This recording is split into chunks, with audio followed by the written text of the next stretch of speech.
नमस्कार, स्वाभिमानी न्यूज चॅनलच्या बातमीपत्रात आपले स्वागत। निवडणूक आयोगाच्या निर्णयावर पालकमंत्री जयकुमार रावल यांची प्रतिक्रिया। निवडणूक आयोगाच्या निर्णयावरून पालकमंत्री जयकुमार रावल यांनी प्रतिक्रिया व्यक्त केली। नगरपालिका निवडणुकांच्या मतमोजणीची तारीख पुढे ढकलल्यानंतर मंत्री जयकुमार रावल यांनी निवडणूक आयोग शॉक पे शॉक देत आहे अशी टीका त्यांनी केली। दरम्यान मतमोजणी पुढे ढकलल्याने लोकांमध्ये नैराश्य निर्माण झाले आहे। मतदानावरही त्याचा परिणाम बघायला मिळाला। मतदारांचा उत्साह कमी झाल्याचे चित्र पाहावयास मिळाले। आधीच 50% ओबीसी आरक्षणाचा प्रश्न सुप्रीम कोर्टात प्रलंबित आहे।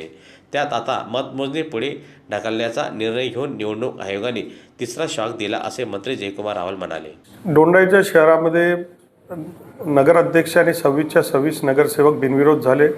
हा एक ऐतिहासिक रेकॉर्ड आहे। हे गावाच्या लोकांनी आमच्या विकासाला, देवेंद्र फडणवीस साहेबांच्या कामाला विश्वास व्यक्त करत हा पाठिंबा आम्हाला दिला होता। शिंदखेडामध्ये निवडणूक आहे। आमच्या धुळे जिल्ह्यामध्ये 100% भाजपा हे आणण्याचा आमचा प्रयत्न आहे। त्याच्यासाठी आमची सारी टीम सज्ज झाली आणि मला असं वाटतं की चारीच्या चारी नगरपालिका या भाजपच्या येथील। या माध्यमातून विकासाला एक प्रकारचा पाठिंबा देतात आहे, कारण शेवटी हे गावं मागे राहिलेत। आमचा उत्तर महाराष्ट्र विकासाच्या बाबतीत मागे राहिला आणि निधी आणायची असेल, प्रगती करायची असेल तर या चारी गावांमध्ये, शिंदखेडामध्ये, पिंपळनेरमध्ये, शिरपूरमध्ये तर येणारच आहे, पण पिंपळनेर आणि शिंदखेडामध्ये भारतीय जनता पार्टीचं कमळ खिलेल असा विश्वास व्यक्त करतो। मान देवेंद्र फडणवीस साहेबांच्याबद्दल लोकप्रियता खूप आहे। लोक त्यांच्या शब्दाला खूप मानतात, त्यांचे भाषणं पाहतात आणि म्हणून खूप मोठा रिस्पॉन्स त्या कोर्टाचा निकाल आमच्या सगळ्यांपर्यंत पोचला आहे। ऐकल्याबद्दल लोकांमध्ये फार मोठं नैराश्य आणि निरुत्साह झाला। हे काय झालं बा, अचानक उद्या होणारं मतमोजणी त्याच्यासाठी सगळी तयारी होती आणि अचानक 21 तारीख झाली। या निवडणुकीमध्ये कधी सुप्रीम कोर्टामध्ये ते 50%च्या वर गेलं, त्याची चिंता होती।